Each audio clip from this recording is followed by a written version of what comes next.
So the artwork in this deck is really beautiful, especially if you have like a minimalist kind of vibe, especially if you like plants and flowers, if you're very connected to nature. I like that the artwork it's not very distracting. It's very, yeah, it's minimalist, and the colors it's very limited palette. That's the other thing. If you're into aesthetics, this deck is just aesthetically very beautiful. I think there's a couple garden snakes, but for the most part, it's flowers.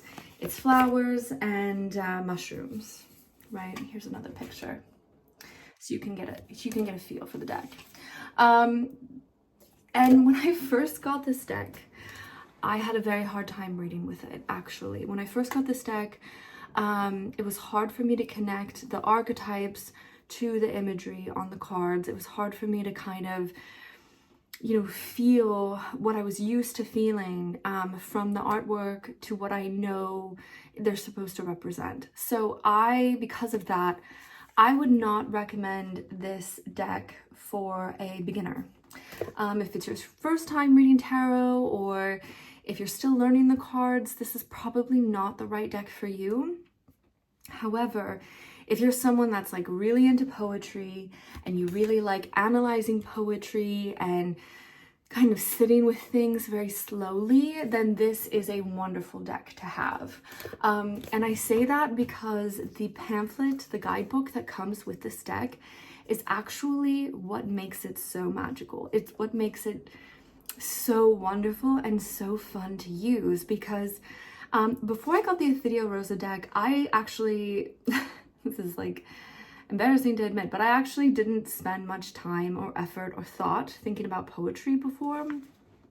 And it wasn't until after I got the Ophidia Rosa deck that I really kind of sat with the poetry and kind of contemplated the different elements of each card. Now, let me read to you some poems from the guidebook so you kind of know what you're working with.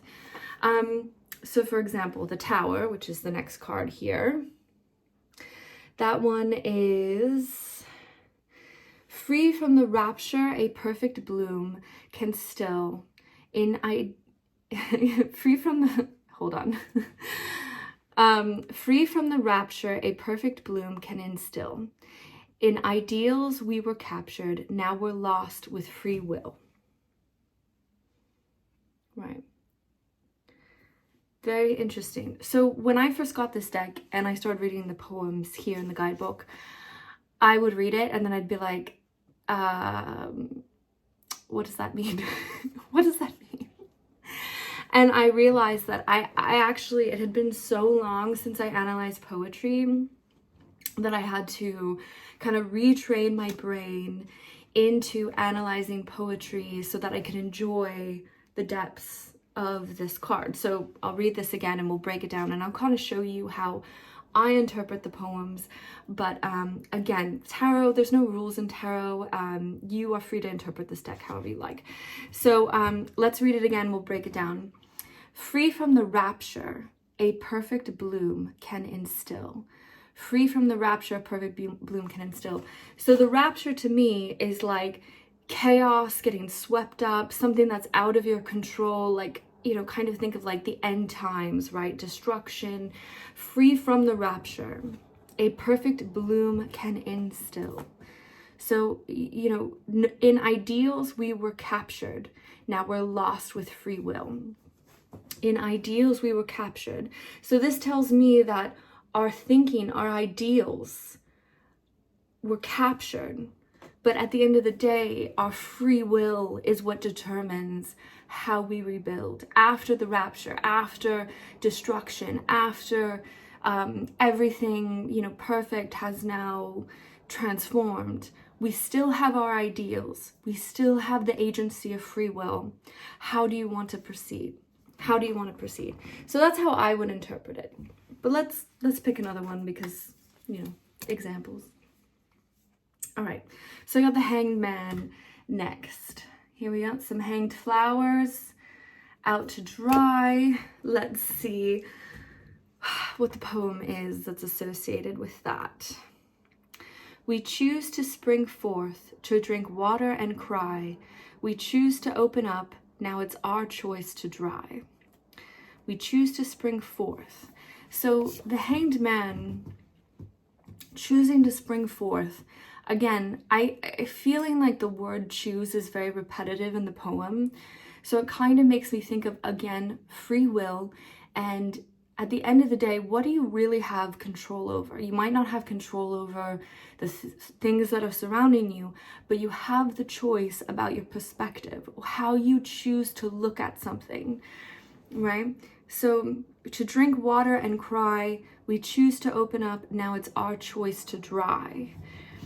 So this tells me, I mean, drinking water, crying, drying, there's so many transformative things that are happening here.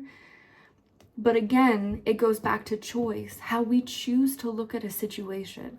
That's how I'm interpreting that poem, how we choose to position ourselves given the circumstances.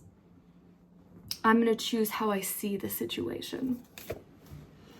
All right, last one, and get kind of a feel for the Ophidia Rosa deck. So we got the Page of Wands, and this one has a beautiful moth on it. Moth, crystal, flower, Page of Wands. So let me open up here.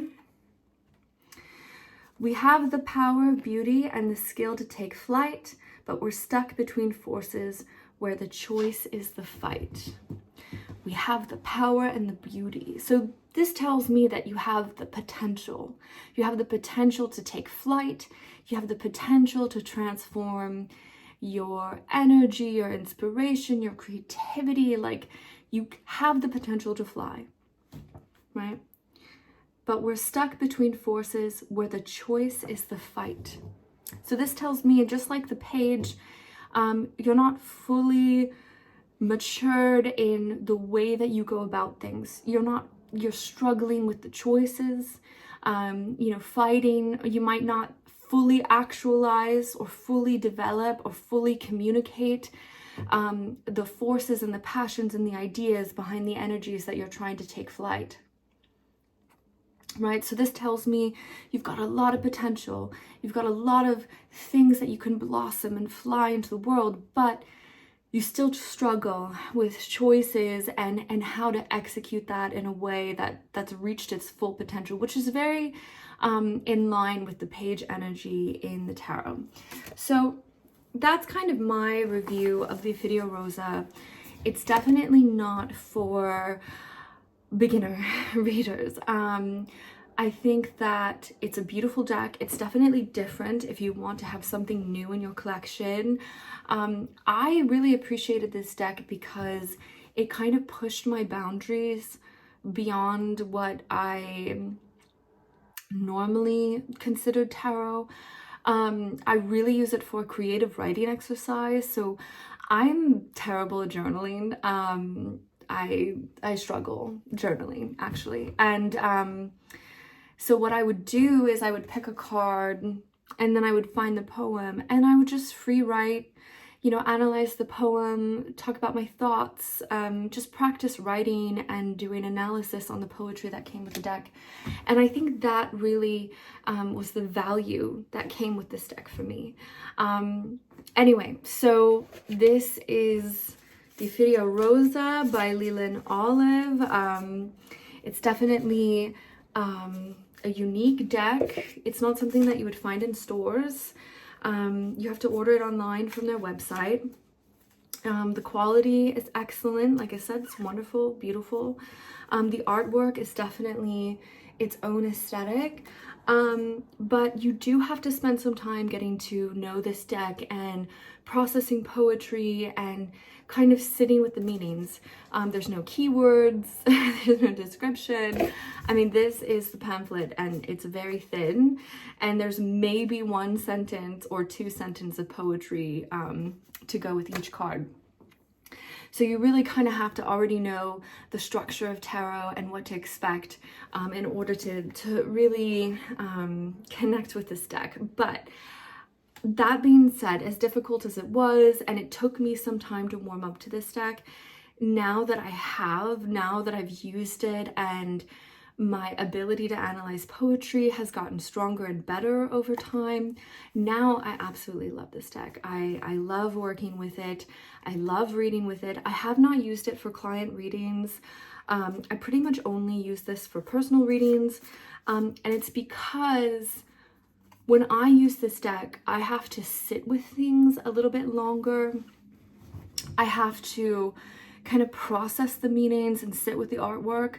And so it's not as fluid as my client decks are. My client decks seem to be like very clear, very upfront, easy to understand. This one is more like you pull some cards and you spend a couple days thinking about it and mulling over in your mind and really digesting it. So if you're slower paced, if your spiritual path is a little bit more introspection and writing and poetry and kind of connecting to dreams and ethereal thoughts, then this deck, I think you'd really like this deck. Anyway, so that's my review of the Ophidia Rosa. I have plenty more